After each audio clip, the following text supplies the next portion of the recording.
Graça e paz, queridos, tudo bem? Meu nome é Gustavo Fortunato, eu sou daqui do Ministério Verbo da Vida de Londrina e graças a Deus eu estou aqui para compartilhar uma mensagem com vocês, né? E aproveita juntamente conosco para transmitir com que essa mensagem chegue para mais pessoas, compartilhe, né? Curte porque isso vai gerar mais, né? Você clica também na notificação. Vai chegar a mais pessoas juntamente para poderem desfrutar da palavra maravilhosa de Deus, né? Hoje, na verdade, eu vou compartilhar com vocês uma palavra maravilhosa, uma palavra que com certeza vai mudar nossas vidas, vai mudar nosso destino, vai mudar a forma até mesmo que nós temos vivido. Eu tenho dito que a palavra de Deus ela tem o poder de transformar, começando do nosso espírito, nossa alma e nosso corpo, assim como ele tem dito que uma espada de 12 gumes que faz a divisão da alma e do espírito, ele é capaz de trazer essa divisão porque ela tem esse poder suficiente. Primeiro, eu vou começar com certeza fazendo uma oração com você, você que está aí em casa, no seu trabalho, ouvindo essa mensagem. Eu queria que em algum momento, se você puder, tá se curvando a sua cabeça para você poder estar acompanhando essa oração e eu vou estar orando junto com você. Pai, no nome de Jesus Cristo, que eu oro para cada pessoa que está aqui presente, ouvindo essa mensagem, recebendo essa palavra, que o Senhor possa abrir o entendimento e trazer para cada um de nós sabedoria, graça, revelações, a fim de que nós possamos conhecer a boa, perfeita e agradável vontade de Deus para nossas vidas. Quanto a mim, Senhor, que eu seja instrumento na mão de Deus para que eu possa trazer a mensagem de maneira eficiente, guiado pelo Teu Espírito, para que Ele possa trazer como verdade, convencer essa palavra como rema na vida de todos aqueles que estão podendo nos ouvir. Nós te agradecemos, Deus, porque o Teu poder é suficiente para transformar a vida, em nome de Jesus. Amém.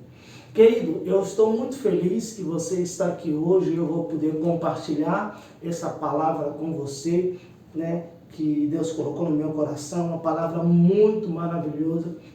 Mas eu queria fazer aqui, a começar, uma introdução. Vou pedir que você abra em Provérbios capítulo 23, no versículo 23. A Bíblia diz em Provérbios, no capítulo 23, no versículo 23, compra a verdade, a sabedoria, a disciplina e a prudência. Eu quero que você se atenta muito bem nessa palavra. Provérbios capítulo 23, no versículo 23, diz: compra a verdade, a sabedoria, a disciplina e a prudência.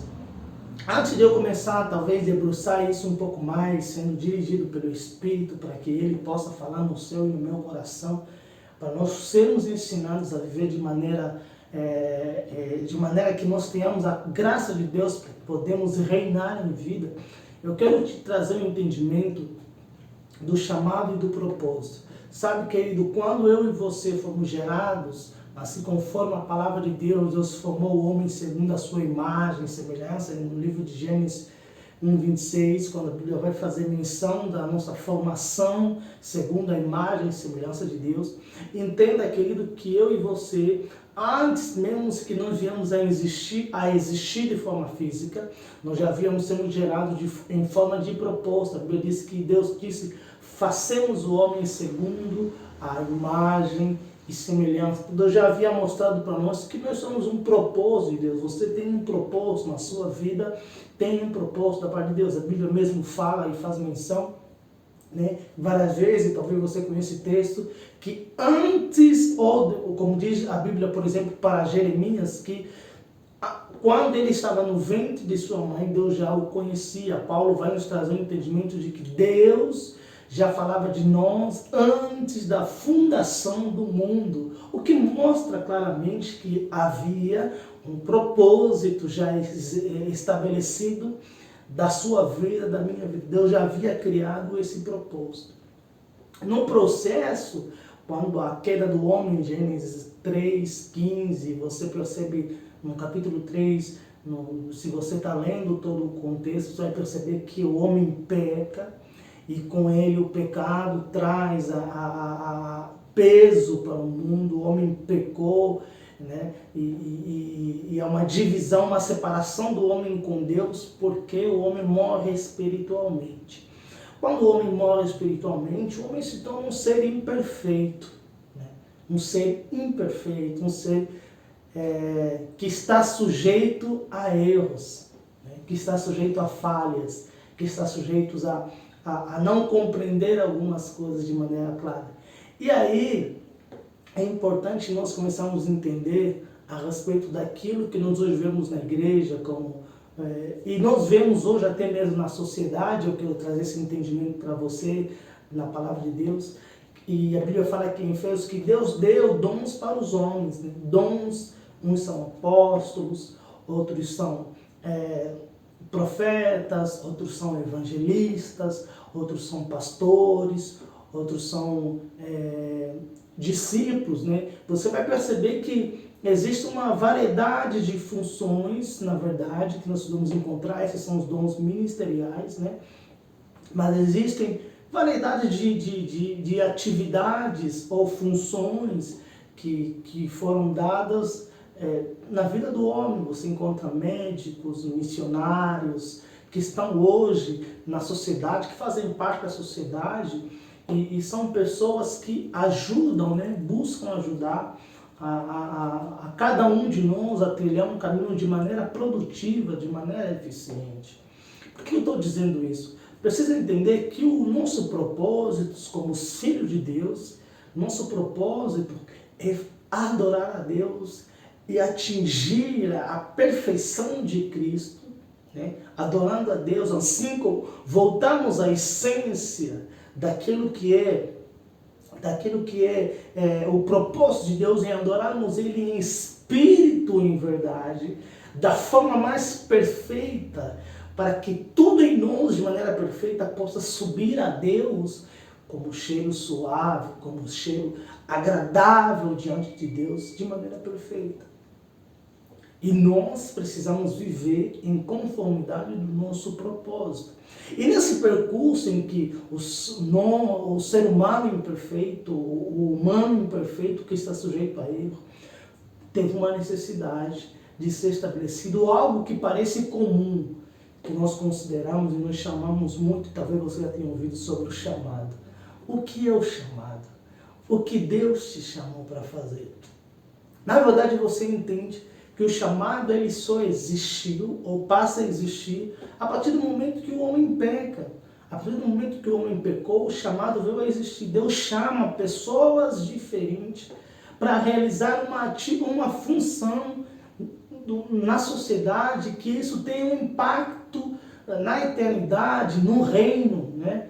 Como eu disse, pastores para cuidar de ovelhas. Porque imagine o seguinte, talvez você pode pensar, então seria injusto, né, existir um médico. Por que de uma forma injusta existiu um médico? Porque alguém ficou doente, né? Porque alguém ficou doente. Aí você precisa de um médico. Por que existe um professor? Porque alguém não tem capacidade individual o suficiente para se autoconhecer ou trazer um conhecimento para si mesmo e para ele crescer. Então precisamos de um professor, precisamos de pessoas para nos auxiliar em alguma área, a fim de que nós venhamos a conhecer e não se perder, né? Mas por que isso? Por causa da imperfeição do homem, por causa do pecado, por causa daquilo que é morte e afetou toda a nossa vida, tanto espiritualmente nos separou de Deus. E hoje nós precisamos renovar a nossa mente para que a nossa alma seja produtiva, seja saudável em Deus, né? E o nosso corpo acompanha a dinâmica do reino, né? Como a Bíblia fala que nós somos o templo do Espírito Santo, né? Por que nós devemos ter esse entendimento? Quando eu entendo o meu chamado, eu entendo a minha contribuição no reino para que todos possam cumprir o propósito. Quando eu entendo o meu chamado, eu entendo a minha contribuição, ou seja, o chamado é o processo pelo qual nós venhamos a realizar o nosso propósito de maneira perfeita. Como e qual é?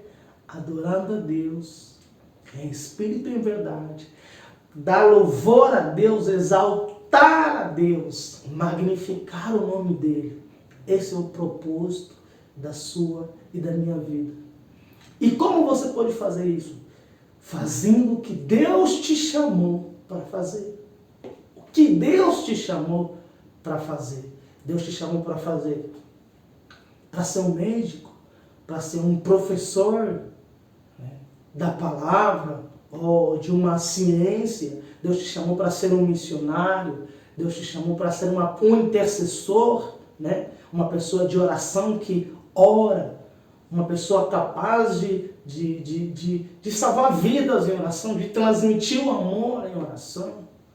O que Deus te chamou para fazer. Você precisa entender que o processo de cumprir o chamado, você cumprindo o chamado, vai fazer com que você realize o seu propósito pelo qual Deus criou, gerou em você antes da fundação do mundo. E na verdade há pessoas hoje não compreendem, né, essa diferença do propósito chamado. Eu tenho encontrado várias pessoas que têm dificuldade de entender qual o propósito da vida dele. Fala, qual é o meu propósito? Por que eu estou aqui? Entenda, querido, o seu propósito, ele tem a ver do fato de você, como gerar crédito para a eternidade, dando glórias a Deus. Exaltar o nome de Deus. E como que você faz isso? Quando o seu chamado na terra está sendo cumprido. Né? Porque enquanto nós estamos na terra, a Bíblia diz que nós seremos julgados segundo as nossas ações, né? As nossas obras, aquilo que nós fizemos. Então entenda que aquilo que você faz segundo a palavra gera créditos, como se gerasse crédito, né? Não exatamente que você gera um bônus de crédito, porque sim, a Bíblia fala que nós seremos galardoados diante de Deus, seremos galardoados, né? A Bíblia fala que em Hebreus capítulo 11, no versículo 6, ora, sem fé é impossível agradar a Deus. E é necessário que aquele que se aproxima de Deus creia que existe, que Deus é galardoador, né? Deus é um presenteador. Mas, quando nós estamos cumprindo o chamado, nós estamos fazendo parte daquilo que vai gerar, que confirma o nosso propósito em Deus. Nos faz entender que aquilo que nós estamos fazendo agora aponta aquilo pelo qual nós fomos gerados antes que houvesse pecado. Porque eu te faço, por exemplo, a seguinte pergunta, para você entender do que nós estamos falando de maneira ainda mais profunda, pelo entendimento e pela revelação da palavra. Você imagina o seguinte: se o homem não tivesse pecado, se o homem não tivesse errado, né? Não sei você talvez não consiga, eu não consigo imaginar Jesus pecar. Na sua cabeça você consegue imaginar uma pessoa perfeita pecando? Por que ele é perfeito? Porque ele nunca erra, né? Jesus não erra, Jesus não errou, Jesus viveu na terra de maneira perfeita. Não houve nenhum erro, nenhum pecado da parte dele. Você não consegue imaginar Jesus pecar. A Bíblia faz menção várias vezes, em Romanos, Paulo fala bastante sobre Jesus ser o segundo Adão, que traz para nós a clareza das coisas. Né? Então você não consegue imaginar uma pessoa perfeita pecar. Então, se eu olhar, por exemplo, para Éden, antes do pecado, não dá para você imaginar um perfeito pecado, Adão pecando, né? Porque ele é perfeito. O sentido está aí, é que ele não erra. É que ele vive segundo um propósito de eternidade profunda, de eternidade extrema, né? Muito profundo, né? E qual que é o entendimento sobre isso? Né? O homem, antes dele pecar, ele tinha esse propósito eterno fluindo dentro dele. Fluindo dentro dele. Fluindo, jorrando como rios de água viva dentro dele, sendo manifestado para que ele vivesse de maneira perfeita. Mas quando o homem peca, foi necessário que Deus chamasse reis, sacerdotes, profetas, pastores, médicos, né, e outras funções da sociedade que vêm nos trazer um entendimento claro daquilo que é o lugar onde nós saímos, no sentido de nós voltarmos à essência do lugar onde nos pertence realmente, que é o quê?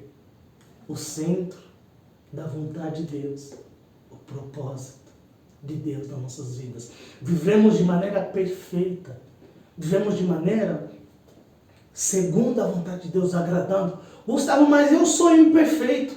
Eu não consigo caminhar de maneira perfeita. Você consegue como? Calma aí, que eu vou te dizer como você consegue fazer isso. Não é você que é perfeito hoje, mas o propósito de Deus, ele é perfeito. E quando eu junto o meu corpo a uma causa perfeita, a uma realização perfeita da obra de Deus.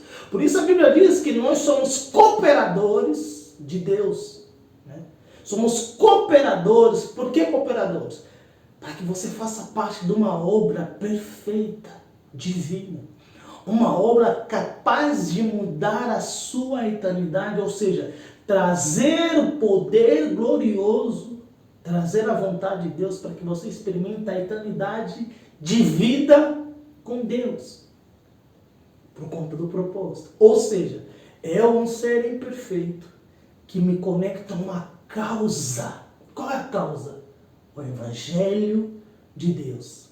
A Bíblia diz em Romanos 1, 16 e 17, que o Evangelho é o poder de Deus. Ou seja, um ser perfeito, poderoso, que compartilhou uma palavra poderosa comigo e com você, onde nós nos juntamos esse Evangelho, nós nos tornamos parecidos com Ele.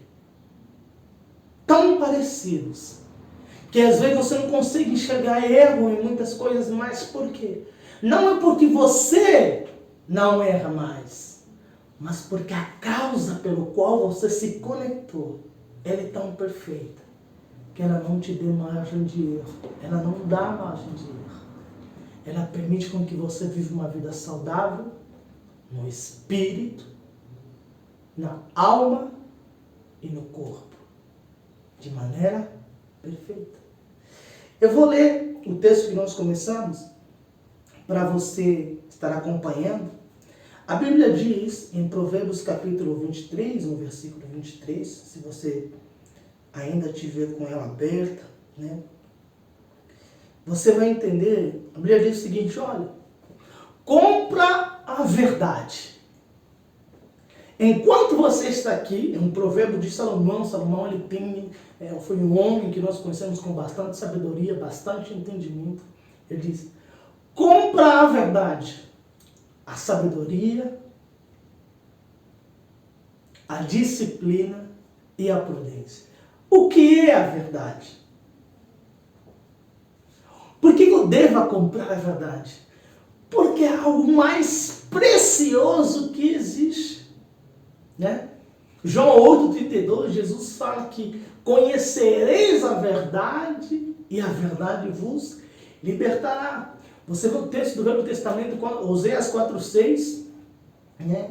Oséias vai dizer que o meu povo é destruído porque lhe faltou o conhecimento. Mas Jesus disse assim, olha, quando buscares a verdade, o profundo conhecimento, ela te libertará.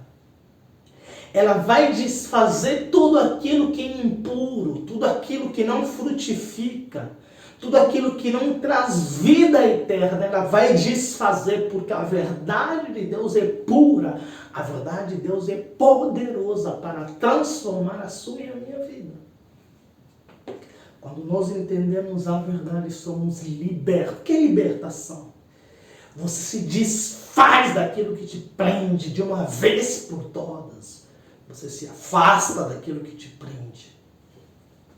Verdade, uma libertação, uma transformação do corpo, alma e espírito de maneira profunda. Uma conexão com Jesus Cristo. você é liberto. Você é livre. Livre. E no versículo 36 do mesmo texto de João 8, vai dizer: se o Filho do Homem vos libertou, verdadeiramente sereis livres. Ou seja, você está fora de tudo aquilo que é prisão. Da bebida, da prostituição, do alcoolismo, né? Da cegueira espiritual que tenta cegar o entendimento dos homens neste século, no presente século. Você é livre das amarras do diabo e daquilo que tenta bloquear a sua mente. É aquilo que tenta trabalhar no seu espírito. Aqueles espíritos que tentam travar quem você é em Deus. Quando você conhece a verdade. Explode. Desfaz. Né? E ela diz, compra a sabedoria. Sabedoria, por que sabedoria? Várias vezes Salomão fala de sabedoria, ele traz sempre menção de sabedoria para você adquirir riquezas. O que é adquirir riqueza? Para você ter capacidade de experimentar. Experimentar o melhor de Deus, ainda neste lugar, chamado terra. Porque imagina, você vive o seu chamado. E você tem os seus desafios, você tem as suas lutas, você tem as suas guerras, né? Mas a sabedoria, ele te gera uma capacidade para você entender. Para você entender que você consegue adquirir riquezas sem precisar roubar de alguém, sem precisar colocar a mão no que é do outro, sem precisar gerar uma inveja, mas com sabedoria.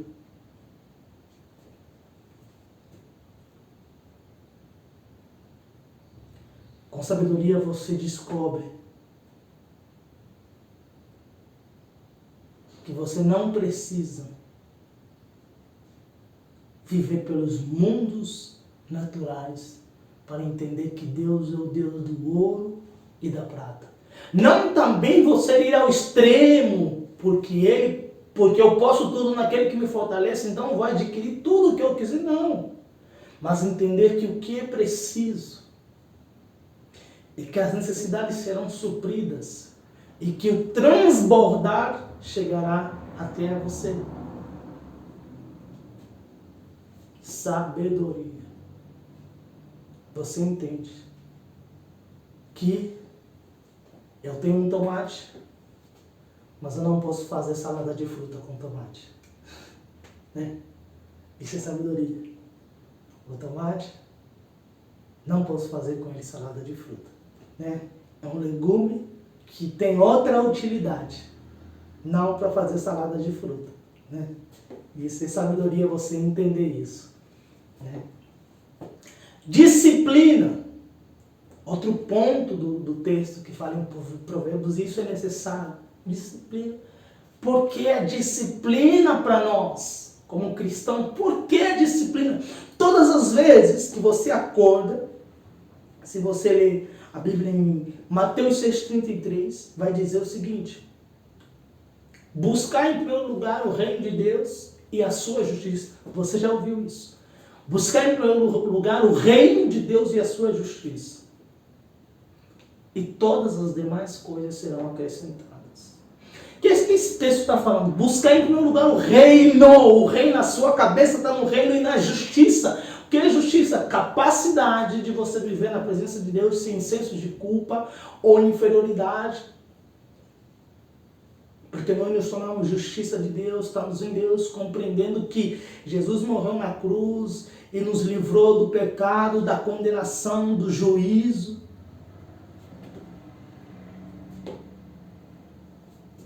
Entende? Você compreender isso. Então a disciplina, ele me permite com que eu tenha uma vida com Deus, Às vezes, nós pensamos mesmo como um atleta. Ele acorda de manhã, ele não pode aceitar qualquer alimento, não pode aceitar qualquer refeição, não pode aceitar qualquer forma de poder viver. Mas ele precisa viver segundo a vontade de Deus. Se você, por exemplo, ler o texto de Daniel, você vai perceber que por um momento, Daniel, capítulo 1, capítulo 2, 3 em diante, você vai perceber esse texto, se você acompanhar a leitura de Daniel, que em um momento Daniel não aceitou alimentar-se das iguarias do rei. Ele disse o seguinte: olha, eu não vou experimentar esse alimento. Daqui a 10 dias vocês vão ver como é que eu estou. E quando se passa 10 dias, eles percebem que Daniel está mais forte. E Sadraque e Mesaque também junto que estavam com ele, estavam mais fortes para poder viver, né? Estavam com aparência melhor para exercer algumas atividades. Por que isso?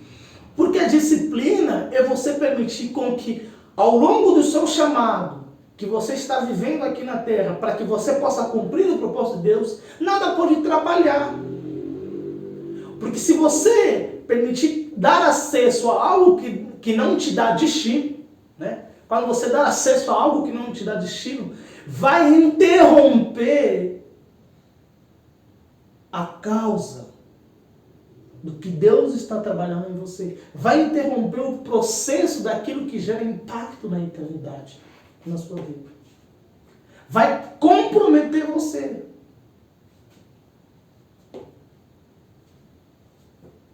Que tipo de alimento você está ingerindo espiritualmente? Que tipo de associações, ambiente, influências, alimentos naturais mesmo, que comprometem a sua saúde física, emocional e espiritual?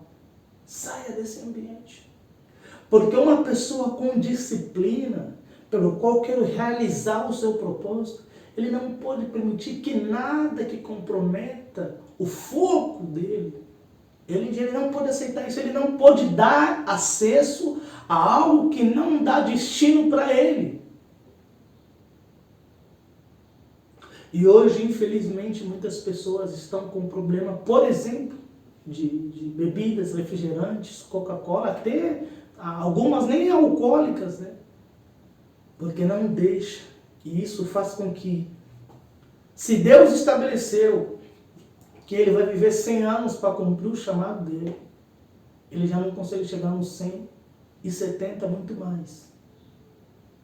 Então você vê que a pessoa não tem uma disciplina com o seu corpo. E você imagina com o seu espírito. Se não consegue nem dominar-se a si mesmo. Gerar domínio, que é um fruto do espírito. Isso nos ajuda a manter uma disciplina de você acordar, ter comunhão com Deus. Orar a Deus em espírito e em verdade. Buscar a Ele, exaltar o nome dEle. Trabalhar de maneira produtiva. Reconhecendo, fazendo, sendo cooperador. Você, cooperador de Deus. Cooperadora de Deus. Para cooperar com Ele.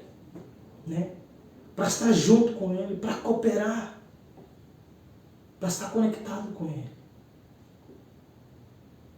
Então, nada que possa comprometer o seu chamado, nada que possa comprometer a sua vida e a eternidade afasta. Gera uma disciplina de comunhão com Deus. Ora, recanchobrababase, comunhão com Deus em espírito, em verdade. Não, a comunhão com Deus é pelo espírito. E isso afeta, sua alma modifica. E a Bíblia fala que, né, falamos da verdade, sabedoria, disciplina e da prudência.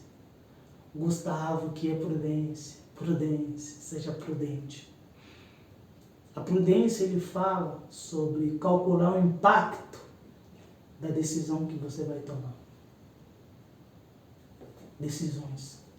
ao longo do nosso chamado aqui na terra, nossa vida aqui como cooperadores de Deus, como servos e ministros de Deus, como filhos e filhas de Deus, como trabalhador, você vive tomando decisões frequentemente. A melhor foi você aceitar Jesus Cristo como Senhor e Salvador.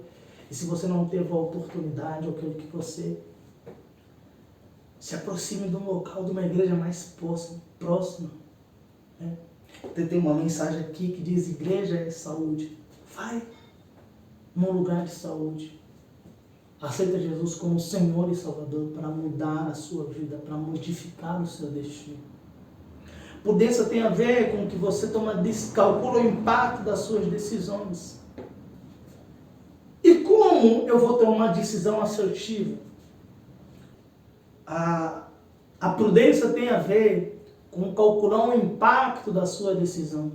E como você vai tomar uma decisão assertiva? Você vai abrir comigo em Romanos capítulo 12. Romanos 12, 2. Vamos estar finalizando já aqui também. Diz assim a palavra de Deus: e não vos conformeis com este mundo, mas transformai-vos pela renovação da palavra, para que vos experimenteis a boa, a perfeita e agradável vontade de Deus. Algumas traduções dizem: para que possais distinguir o que é da vontade de Deus, a saber o que é bom, o que lhe agrada, o que é perfeito. Ou seja, como é que você toma uma decisão assertiva? Uma decisão, como é que você calcula o impacto de uma decisão para que você possa tomá-la de maneira prudente, quando a sua mente está renovada com a palavra de Deus? Por quê? Boa, perfeita e agradável. Uma vez que a sua mente está renovada com a palavra de Deus, boa, perfeita e agradável, você consegue tomar decisões assertivas. E ainda mais, como diz Romanos capítulo 8, no versículo 14, os filhos de Deus são guiados pelo Espírito de Deus. Os que são guiados pelo Espírito de Deus, estes são filhos de Deus. Ou seja, quando você renova a sua mente e tem uma comunhão com Deus, você é dirigido para tomar decisões certas. Assim como Jesus tomou a decisão certa quando ele fez a oração no Getsemane: Pai, seja feita a sua vontade. E assim como ele fez a sua oração, o fruto dessa decisão alcançou a sua e a minha vida. Deus te abençoe. Tenha um dia extraordinário. E eu sei que o impacto dessa palavra atingindo o seu espírito vai transformar. Compartilhe essa mensagem com mais pessoas, porque assim é a vontade de Deus. Que todos venham conhecer, sejam salvos e que venham ao conhecimento da palavra de Deus. Deus te abençoe. Amém.